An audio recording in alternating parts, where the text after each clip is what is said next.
மட்டும் போதும் என் இயேசுவே. 4 விதைகள் விதைக்கப்படுது, அதில் 3 பலன் கொடுக்கல. ஆனால் 1 மிகுந்த பலனை கொடுக்கிறது. 30, 60, 100. கவனிக்கிறீங்களா? அப்போது நாம் இதிலிருந்து கற்றுக்கொள்ளக்கூடிய ஒரு உண்மை என்ன அப்படின்னா, விதைக்கிறவன் சோர்ந்து போகக்கூடாது. விதைக்கிறவன் எந்த நேரத்திலும் நிர்விசாரம் அல்லது சலிப்படைந்து விடக்கூடாது. அந்த வேலையை அசதியாய் செய்து விடக்கூடாது. கவனிக்கிறீங்களா? அதனால தான் இது விதைக்கிறவனை குறித்த ஓமை அப்படின்னு நான் உங்களுக்கு சொன்னேன். பைபிள் அப்படித்தான் சொல்லுது. விதைக்கும் பொழுது நெருக்கப்பட்டு அல்லது கண்ணீரோடு விதைக்கிறோம். கண்ணீரோடு விதைக்கிறவர்கள்னு போட்டிருக்கு இல்லையா? நிறைய அப்போஸ்தலர்கள், கர்த்தருடைய ஊழியர்கள் கண்ணீரோடே கர்த்தருடைய வசனத்தை விதைத்தார்கள். நீங்கள் இந்த கண்ணீரோடே விதைக்கப்பட்ட இந்த வசனம் நான் சொல்வதற்கு காரணம், நல்லா கவனிச்சுட்டு வாங்க, எல்லாரும் புரிந்து கொள்ள வேண்டும் நான் பேசிகிட்டு இருக்கேன். கண்ணீரோடே விதைப்பதற்கு என்ன காரணம்னா, இதே மத்தேயு சுவிசேஷம் 13ஆம் அதிகாரத்தில் பின்னால் வர்ற ஓமைகளை பார்த்திங்கன்னா ஆண்டவர் சொல்லுவாங்க, இந்த நல்ல விதைகளோட களைகளும் விதைக்கப்படுகிறதா.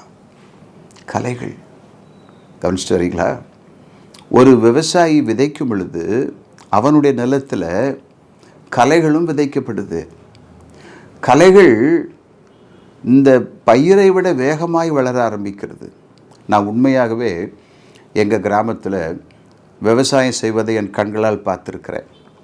அநேக நேரம் அந்த நெற்பயிரை விட களைகள் ரொம்ப செழிப்பாக முளைக்கும். அதை பார்க்கும்போது ஆச்சரியமாக இருக்கும். நெற்பயிரை கண்ணுங்கருத்துமாக அவங்க பார்க்க வேண்டியது இருக்கும்.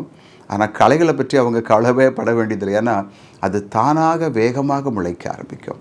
அது களையினுடைய ஒரு குணம். அதே போலத்தான் நாம் உண்மையுள்ள கர்த்தருடைய பிள்ளைகள் அல்லது உண்மையுள்ள கர்த்தருடைய ஊழியக்காரர்கள் நல்ல விதைகளை விதைக்க முற்படும் பொழுது களைகளும் விதைக்கப்படுகிறது. அநேக நேரம் சத்தியத்துக்கு விரோதமானவைகள் விதைக்கப்படுகிறது. இன்னும் சொல்லப்போனால் பைபிளுக்கும் கர்த்தராக இயேசு கிறிஸ்துவனுடைய உபதேசத்துக்கும் நேர் விரோதமான காரியங்கள் சபைகளுக்குள் சில சமயங்களில் விதைக்கப்படுகிறது. சபைகளுக்கு வெளியேயும் கூட மதம் அப்படிங்கிற பேரில், தெய்வ பக்தி அப்படிங்கிற பேரில், தெய்வீகம் அப்படிங்கிற பேரில் கலைகள் விதைக்கப்படுகிறது.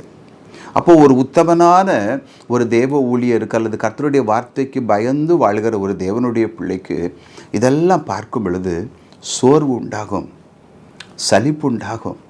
இவ்வளவு கடினமாக ஊழியம் செய்கிறோமே, இவ்வளவு தூரம் நாம் தேவனுடைய வார்த்தைக்கு கீழ்ப்படிந்து வாழ்கிறோமே, சர்வசாதாரணமாக கலைகள் முளைக்குதே, சர்வசாதாரணமாக கலைகள் முளைக்குதே.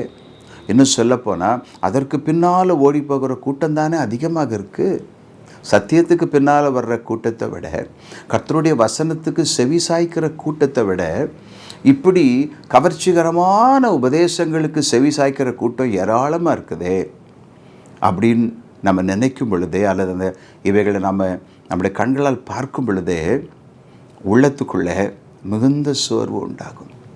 ஒரு சிலர் சில சமயங்களில் தடம் மாறி அப்படிப்பட்டதான உபதேசங்களுக்கு செவி சாய்ப்பது உண்டு. கவனிக்கிறீங்களா?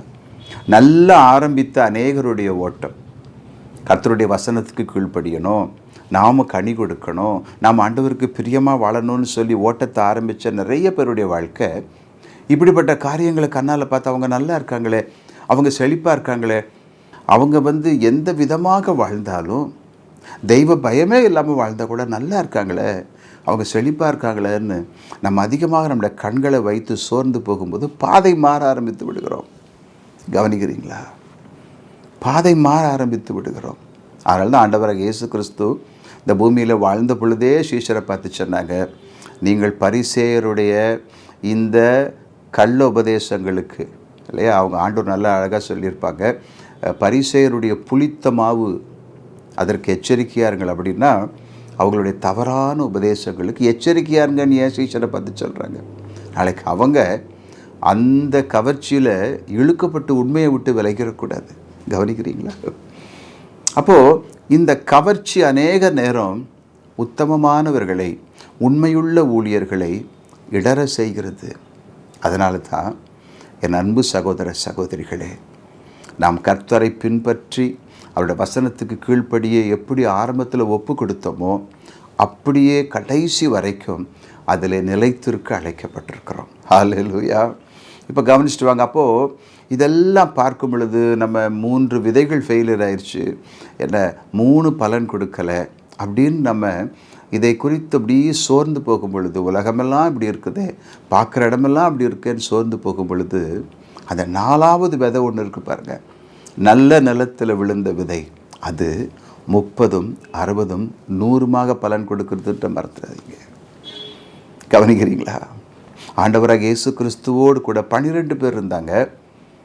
கடைசியில் அதில் ஒருவன் கெட்டு போனான், கேட்டின் மகன் யூதாஸ் கெட்டு போனான். இந்த 11 பேர் தான் கடைசியாக ஆண்டவர் அந்த ராபோஜனத்தப்போ பஸ்காவை ஆசிரித்த போது என்ன சொல்கிறாங்க, என்னோடு கூட இருந்தவர்கள் நீங்கள் தான். ரொம்ப அழகான வார்த்தை அது. ஸோ 11 பேர் தான் கூட இருக்கிறாங்க. அவங்க கூட ஆண்டவர் சிலுவையில் அறையப்பட்ட பொழுது அவரை விட்டு விலகி போனார்கள், மறுதளித்தார்கள். ஆனால் இந்த 11 பேரை அவர் தேடி வந்தார் உயிர் தெழுந்த பின்பு. ஏன் தெரியுமா? இந்த 11 பேருடைய நிலமும் நல்ல நிலம், நல்ல விதைகளை உட்கொண்ட நிலம்.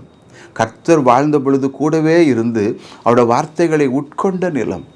பேதுரு சொல்வார் தெரியுமா, நாங்கள் எங்கே போவோம், எல்லாரும் ஆண்டவரை விட்டு போயிட்டாங்க.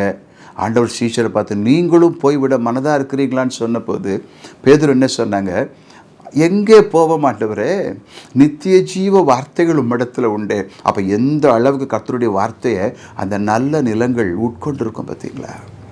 இதனால் இந்த 3 ஆண்டு கால கர்த்தர்கிட்ட கற்றுக்கொண்ட அத்தனை உபதேசங்களும் அவங்க இருதயத்தில் எழுதப்பட்டபடியினால கர்த்தர் உயிரோடு எழும்பின பின்பு இவர்களை தேடி வருகிறார். ஹல்லேலூயா, glory be to God, glory be to God, ஹல்லேலூயா.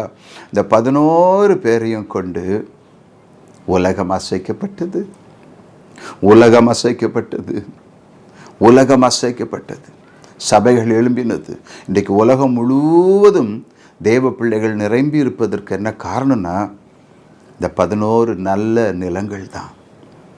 ஆண்டவர் எல்லா இடத்திலும் விதைச்சாங்க.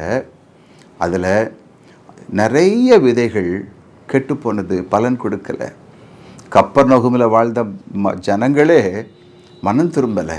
ஆனால் இவங்க 11 பேரும் நல்ல நிலங்களாக இருந்ததுனால பலன் கொடுத்தாங்க, பூமியை நிரப்புனாங்க, தேவராஜ்யம் கட்டப்பட்டது. கவனிக்கிறீங்களா? அப்போ நம்மை உற்சாகப்படுத்தக்கூடிய காரியம் என்னென்னா, நாம் கர்த்தருடைய வார்த்தைகளை பேசிக்கொண்டே இருப்போம், அதன்படி வாழ நம்மை முழுவதுமாய் ஒப்பு கொடுத்து கொண்டே இருப்போம். நிச்சயமாகவே பலன் ஒரு நாள் உண்டு. glory be to God. கர்த்தருடைய ஊழியர்களே, கர்த்தருடைய ஊழியத்தை உண்மையாய் செய்ய விருப்பமும் வாஞ்சையும் உள்ளவர்களே, உங்கள் கூட நான் பேசிகிட்டு இருக்கிறேன். நீங்கள் எப்படி உங்கள் ஊழியத்தை ஆரம்பிச்சிங்களோ உண்மையோடு கூட அதில் நிலைச்சிருங்க. நல்ல விதைகளை விதைச்சிக்கிட்டே இருக்க. களைகளை விதைக்கிற கூட்டம் அதிகமாக இருக்கலாம். நெவர் மைண்ட், அதை குறித்து கவலைப்பட வேண்டிய அவசியமில்லை. கர்த்தர் நம்முடைய கரத்தில் நல்ல விதைகளை கொடுத்திருக்கிறார். நல்ல ஜீவனுள்ள தேவனுடைய வசனங்கள் நம்முடைய கரத்தில் இருக்கிறது. ஆகையினால் மனுஷருக்கு பிரியமாக பேசாமல் கர்த்தருக்கு பிரியமாகவே பேசுவோம். ஏன்னா அவருடைய அழைப்பு விலையேற பெற்றதாக இருக்கிறது. மனுஷருக்கு பிரியமாக பேச ஆரம்பிச்சிட்டோன்னு வைங்களேன், மெல்ல மெல்ல மெல்ல மெல்ல அவங்க என்னெல்லாம் விரும்புவாங்களோ அதெல்லாம் செய்ய ஆரம்பிச்சிருவோம். அது ஊழியம் அல்ல, அதற்காக நாம் அழைக்கப்படவில்லை. உலகத்தை பார்க்க ஆரம்பிச்சிட்டோன்னு வைங்களேன், மெல்ல மெல்ல மெல்ல உலகத்தின் எல்லாவற்றையும் அனுபவிக்க ஆரம்பிச்சிருவோம். அதற்காக நாம் பிரித்தெடுக்கப்படவில்லை. ஆண்டவராக இயேசு கிறிஸ்துவின் ரத்தம் நம்மை கழுவி சுத்திகரித்தது மாத்திரமல்ல, இந்த உலகத்தை விட்டு நம்மை வேறு பிரித்திருக்கிறது. ஹல்லேலூயா.